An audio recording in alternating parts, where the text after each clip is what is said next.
wabarakatuh. Alhamdulillahirabbil alamin wa bihi nasta'in wa ala umuri dunya waddin wa ala alihi wa sahbihi ajmain, amma ba'd. Yang pertama-tama marilah kita panjatkan puja dan puji syukur kita kepada Allah Subhanahu wa taala yang telah memberikan kita nikmat kesehatan dan iman. Dan yang kedua, sholawat serta salamnya mari kita panjatkan kepada Nabi kita, Nabi Muhammad SAW, yang telah membawa kita dari zaman kegelapan sampai zaman yang terang benderang. Baik, perkenalkan, nama saya Angga Fauzi Nugraha dari Prodi Bahasa Inggris dari Universitas Pancasakti Bekasi. Baik, pada kesempatan kali ini saya ingin membuat video tentang presentasi saya dari mata kuliah Pendidikan Agama Islam. Dan ada pun di sini yang akan saya presentasikan, yaitu tentang konsep ketuhanan dalam Islam. Tapi sebelumnya yang saya hormati kepada Bapak Denny selaku dosen mata kuliah Pendidikan Agama Islam, dan kepada teman-teman semua yang saya banggakan. Baik, presentasi yang pertama yaitu konsep ketuhanan dalam Islam. Tuhan dalam bahasa Arab disebut ilah, yang berarti ma'bud atau yang disembah. Contoh seperti pribadi Fir'aun yang menyebut dirinya sebagai Tuhan atau penguasa yang harus dipatuhi atau dipuja. Sedangkan Esa di sini artinya tidak ada sekutu dengan dia. Seperti dalam Quran surat Al-Ikhlas ayat 1-4 yang berbunyi, Bismillahirrahmanirrahim. Qul huwallahu ahad, Allahus samad, lam yalid wa lam yulad wa lam yakul lahu kufuwan ahad. Shadaqallahu alaihi wasallam. Allahu Akbar. Perkembangan pemikiran manusia tentang ketuhanan. Yang pertama, dinamisme. Jadi menurut paham ini sendiri, manusia sejak zaman primitif telah percaya dan mengakui adanya kekuatan yang berpengaruh pada kehidupan manusia, seperti benda yang dianggap mempunyai kekuatan baik secara positif ataupun negatif. Yang kedua, animisme merupakan suatu paham atau kepercayaan kedua bagi masyarakat primitif, di mana mereka juga mempercayai dan mengakui adanya kekuatan pada suatu benda. Pemikiran umat Islam tentang Tuhan. Dari pemikiran umat Islam tentang Tuhan maka lahir ilmu tauhid, ilmu kalam wahadah yuwahidu tauhidan, yang artinya mengesahkan. Tauhid merupakan inti dan dasar dari seluruh tata nilai dan norma Islam, sehingga oleh karenanya Islam dikenal sebagai agama tauhid, yaitu agama yang mengesahkan Allah, seperti dijelaskan dalam surat Al-Baqarah ayat 163 yang artinya, dan Tuhanmu adalah Tuhan yang Maha Esa, tidak ada Tuhan melainkan Dia, yang Maha Pemurah lagi Maha Penyayang. Dalam ayat tersebut memberikan petunjuk kemahaesaan Allah dalam zatnya dapat dirumuskan dengan kata-kata bahwa zat Allah tidak sama dan tidak dapat dibandingkan dengan apapun, serta sifat-sifat Allah penuh dengan kesempurnaan dan keutamaan. Keimanan dan ketakwaan. Keimanan dan ketakwaan merupakan dua kata yang berkaitan erat dalam laku perbuatan manusia. Namun, perbedaan dalam wujudnya. Keimanan dapat berwujud tingkah laku dan dapat pula berwujud perbuatan. Sedangkan takwa adalah berwujud pada ketaatan dan kepatuhan tingkah laku dalam perbuatan. Atau sebagai aplikasi dari keimanan, pemahaman terhadap konsep ketuhanan di dalam Islam dapat berbentuk sebuah akidah yang kokoh pada diri seseorang. Iman kepada Allah, keyakinan kepada Allah yang Maha Esa atau tauhid merupakan titik pusat keimanan, karena setiap aktivitas seseorang muslim dalam Islam senantiasa dipertautkan secara vertikal kepada Allah Subhanahu wa taala. Seperti telah dijelaskan dalam Al-Qur'an pada salah satu surat yaitu Al-Bayyinah ayat 96 yang artinya, padahal mereka tidak disuruh kecuali supaya menyembah Allah dengan memurnikan ketaatan kepadanya dalam menjalankan agama dengan lurus, dan supaya mereka mendirikan sholat dan menunaikan zakat. Dan yang demikian itulah agama yang lurus. Kemudian Rasulullah SAW juga menyampaikan dalam sebuah hadis riwayat Bukhari dan Muslim, yaitu bahwasanya segala perbuatan tergantung pada niatnya, dan bahwasanya setiap orang adalah apa yang ia niatkan. Rukun iman sendiri terbagi menjadi 6, yaitu iman kepada Allah, iman kepada malaikat Allah, iman kepada kitab-kitab Allah, iman kepada Rasul Allah, iman kepada akhir kiamat, iman kepada qada dan qadar. Dan di sini juga ada penjelasan manusia dan agama. Nah, hakikatnya manusia, awal mula terciptanya manusia, proses penciptaannya terdapat banyak di dalam Al-Qur'an. Salah satunya surat yang dijelaskannya adalah surat Al-An'am ayat 2, yaitu dialah yang menciptakanmu dari tanah, sesudah itu ditentukannya ajal atau kematianmu. Dan ada lagi suatu ajal yang ditentukan atau untuk berbangkit yang ada pada sisinya, yang dia sendirilah mengetahuinya. Kemudian kamu masih ragu-ragu tentang berbangkit itu.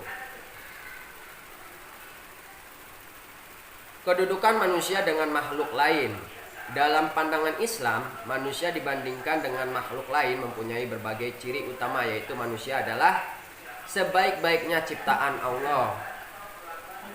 Dilihat dari bentuk dan struktur tubuhnya, gejala-gejala yang ditimbulkan jiwanya, mekanisme yang terjadi pada setiap organ tubuhnya, dan proses pertumbuhannya melalui tahap-tahap tertentu. Makanya manusia disebut makhluk yang sebaik-baiknya makhluk ciptaan Allah.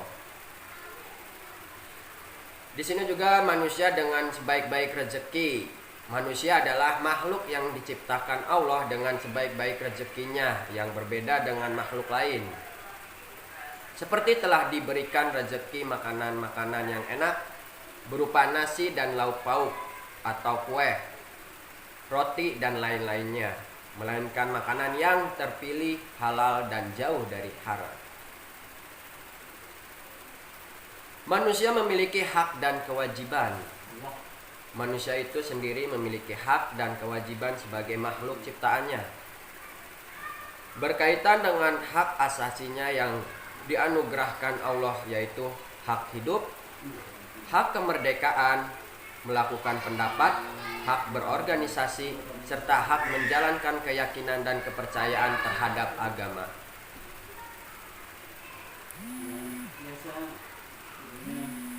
Selanjutnya, kerangka dasar agama Islam. Ada dua kerangka dari dalam agama Islam, yaitu satu, akidah. Akidah secara etimologi berasal dari kata aqada yaqidu aqdan, artinya simpul atau ikatan, dan perjanjian yang kokoh dan kuat. Maka etimologi ini membentuk akidatan yang berarti keyakinan. Artinya keyakinan itu tersimpul atau terikat oleh suatu perjanjian yang kokoh dalam hati. Ikatan perjanjian yang kokoh dalam Al-Quran dijelaskan melalui firman-Nya. Dan ingatlah ketika Tuhanmu mengeluarkan keturunan anak Adam dari sulbi mereka, dan Allah mengambil kesaksian terhadap jiwa mereka, seraya berfirman, bukankah aku ini Tuhanmu?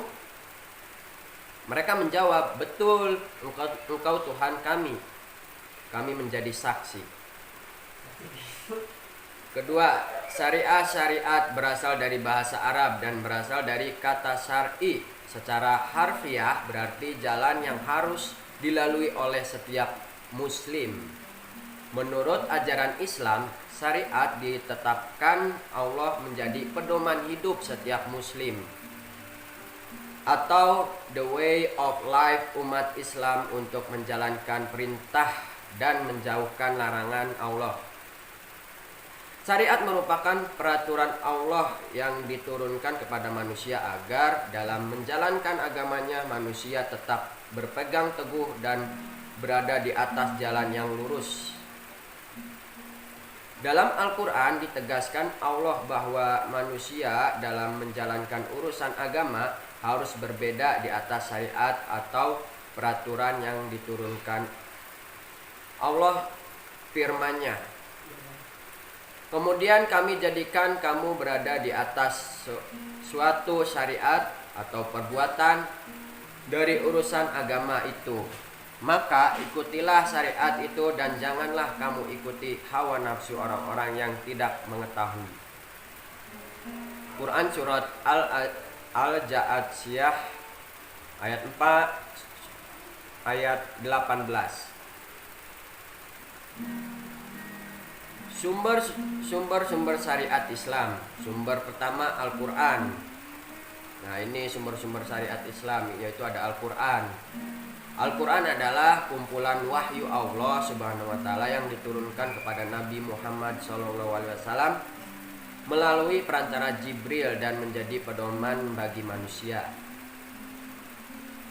Sebagai risalah Nabi Muhammad SAW, Al-Quran merupakan mukjizat dan berfungsi mematahkan argumentasi orang yang menantang kerasulan Muhammad serta membuktikan kebenaran ajaran Islam. Al-Quran sebagai sumber nilai dan norma umat Islam terdiri dari 30 juz, 114 surat, dan 6.000 ayat. Terdapat perbedaan pendapat tentang jumlah ayat.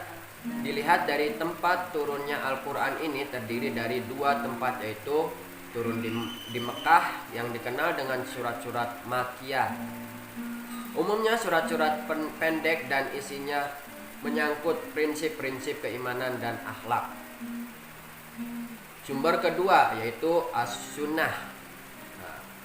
Syariat Islam sumber kedua itu yaitu ada As-Sunnah.